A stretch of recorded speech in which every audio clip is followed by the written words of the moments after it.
ओम नमः शिवाय। हर हर महादेव। 33वां अध्याय पशुपात व्रत की पूजा। विधि वर्णन। ऋषि बोले, हे भवन, अब हम उस पशुपात व्रत को सुनना चाहते हैं जिसे कि करके ब्रह्मादिक पशुपात हो गए हैं।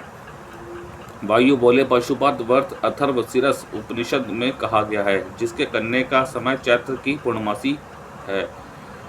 शिवस्वीकृत देश क्षेत्र जो श्रेष्ठ लक्षणों वाला और सुख कर हो, उसमें त्रयोदशी के दिन स्नान आदि से निवृत्त हो, अग्नि का होम कर अपने आचार्य की पूजा करें और उनसे आज्ञा ले शुक्ल यज्ञोपवीत शुक्ल अर्थात श्वेत माला और श्वेत चंदन लगा कुशासन पर बैठ कुशा ले उत्तर या पूर्व की ओर मुख करके विज्ञप्ति पूर्वक देवी और शिव का जप करें।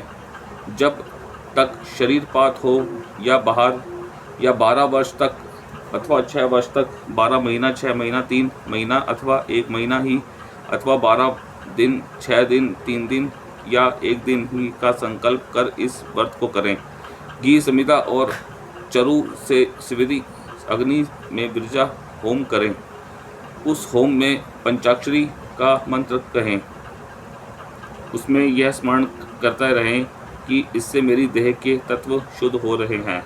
पंचभूतों से बनी 5 इंद्रियों या जिनके ज्ञान और कर्म के भेद से 5-5 विभाग हैं, त्वचादि शब्द धातुएं और पंच प्राणादि वायु मन बुद्धि अहंकार को और गुण, इस प्रकार यह प्रकृति पुरुष हैं जो रोग विद्या कला नियति और काल से समन्वित हैं, तथा जिसमें माया शुद्ध विद्या महेश्वर सदाशिव शक्ति और क्रमशः शिव तत्व विद्यमान है। माल रहित मंत्रों द्वारा बिरजा होम करने से हवन करता पाप रहित हो जाता है तथा शिव अनुग्रह प्राप्त कर ज्ञानवान हो जाता है। गोबर लाकर उसका पिंड बना मंत्र पढ़कर उसे सूंघे और फिर उसे अग्नि में रखकर उस दिन हवश्यात्र खाकर व्रत करें। प्रातः का चतुर्दशी में फिर पहले दिन जैसा सब कृत्य कर उस दिन निराहार कर रह शेष समय व्यतीत करें।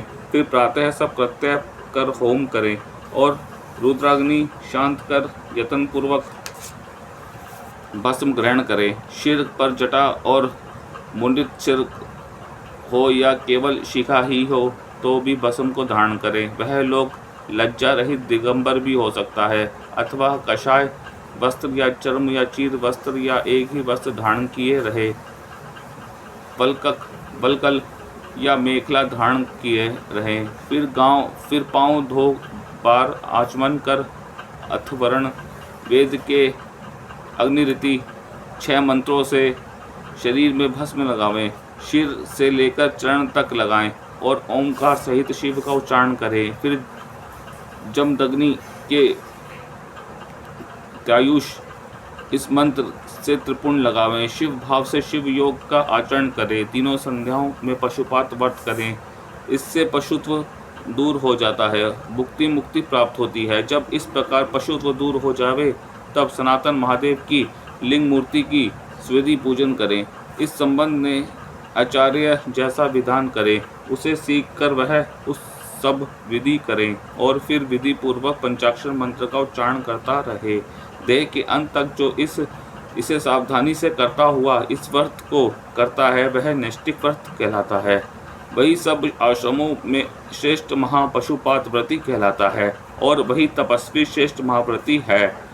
मुमुक्षुओं में उससे बढ़कर कोई कृत्य नहीं है। ऐसा नैष्टिक यति ही नैष्टिकोत्तम है। यदि कोई 12 दिन तक भोजन न करके इस व्रत को करता है तो वह व्रती नैष्टिक कहा जाता है। यदि कोई इस निष्काम भाव से करता है तो उसके समान कोई नहीं। विद्वान ब्राह्मण तो केवल भस्म लगाकर ही दारुण पापों से शीघ्र ही मुक्त हो जाता है, क्योंकि भस्म रुद्राग्नि का परम वीर्य है। भस्म स्नान से यह पवित्र हो जाता है। यह विभूति पुरुषों को ऐश्वर्यदायक और परम रक्षक है। भस्म की अधिक महिमा तो क्या कहें।